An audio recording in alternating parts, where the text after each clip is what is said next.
नमस्ते बच्चों। DAV MOIL public school e learning class में आपका स्वागत है।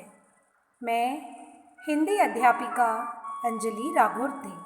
प्यारे बच्चों, आज हम श्रवण कौशल भाग 4 में एक कहानी सुनेंगे जिसका नाम है कबूतर का घोंसला।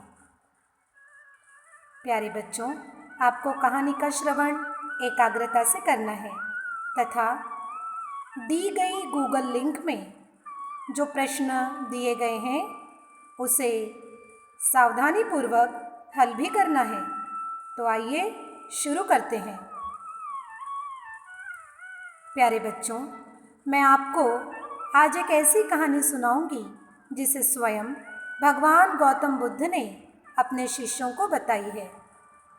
यह एक ऐसी कहानी है जो आपको समझ के साथ कार्य करने के लिए प्रेरित करती है। मैं कहानी का वाचन करती हूँ, आप एकाग्रता से श्रवण कीजिएगा और लिंक में जो प्रश्न दिए हैं उन्हें हल कर लीजिएगा।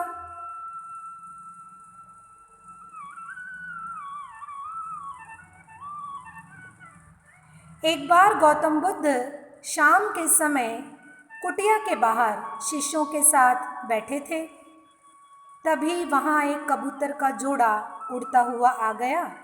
उन्हें देखकर महात्मा बुद्ध को एक कहानी याद आई और उन्होंने शिष्यों को कहानी सुनाना शुरू किया।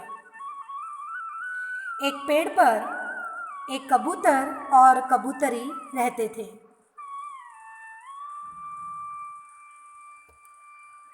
कुछ समय बाद कबूतरी ने उसी पेड़ की टहनी पर 3 अंडे दिए। एक दिन कबूतर और कबूतरी दोपहर के समय खाना ढूंढते हुए कुछ दूर निकल गए। तभी कहीं से एक लोमड़ी आ गई।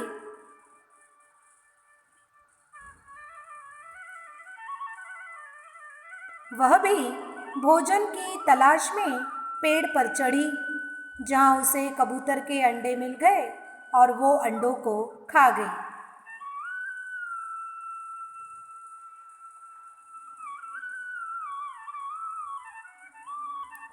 जब कबूतर का जोड़ा वापस आया तो अंडे न पाकर बहुत परेशान हो गया।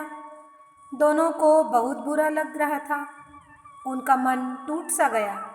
तभी कबूतर ने निश्चय किया कि अब वह घोंसला बनाएगा ताकि फिर कभी उसके अंडे कोई ना खाए।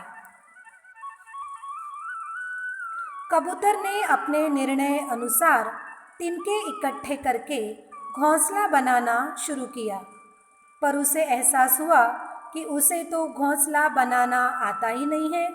तब उसने मदद के लिए जंगल के दूसरे पक्षियों को बुलाया। सभी पक्षी और बहुत सारे कबूतर उनकी मदद के लिए आए और सबने कबूतर के लिए घोंसला बनाना शुरू किया।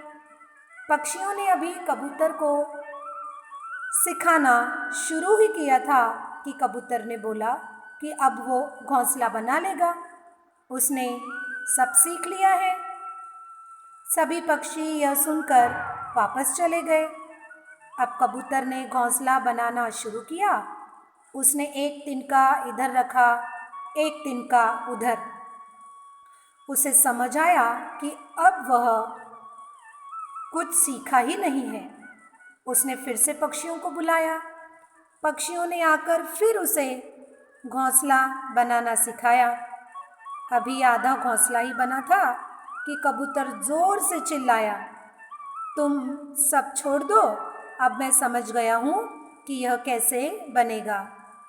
इस बार पक्षियों को बहुत गुस्सा आया। सारे पक्षी तिनके वहीं छोड़कर चले गए। कबूतर ने फिर कोशिश की, पर उससे घोंसला नहीं बना। कबूतर ने तीसरी बार पक्षियों को बुलाया, लेकिन इस बार एक भी पक्षी मदद के लिए नहीं आया और आज एक कबूतर को घोंसला बनाना बिल्कुल भी नहीं आया। दोनों मायूस हो गए, निराश हो गए, क्योंकि उनसे घोंसला बन ही नहीं रहा था। बच्चों, ये छोटी सी कहानी भगवान गौतम बुद्ध ने अपने शिष्यों को बताई। लेकिन इस छोटी सी कहानी में जो बहुत बड़ी सीख है वह शायद आपको समझ गई होगी। आइए मैं आपको बता दूं कि इस कहानी से हमें क्या सीख मिलती है।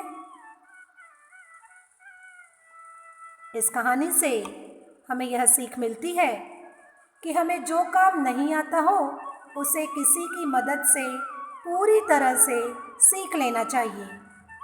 जो काम नहीं आता हो उसे ज़बरदस्ती करने का दिखावा नहीं करना चाहिए। किसी की मदद का सम्मान करते हुए वह काम पूरी निष्ठा के साथ सीखना चाहिए, वरना होगा क्या? जो हालत कबूतर के जोड़े की हुई वह हालत आपकी भी होगी। कबूतर के जोड़े का यह काम था कि अन्य पक्षियों की मदद से घोंसला कैसे बनाते हैं पहले यह सीख ले। उन्होंने सीखा नहीं। उनके अंदर अति आत्मविश्वास निर्माण हो गया था।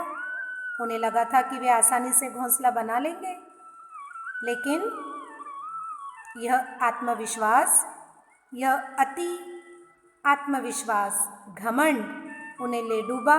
उन्हें घोंसला बनाना बिल्कुल भी नहीं आया। इसलिए बच्चों ध्यान में रखिएगा, दूसरों की मदद का सम्मान करना है आपको और अपना कार्य पूरी निष्ठा के साथ सीखना है, तभी उसे करने के लिए आगे बढ़ना है।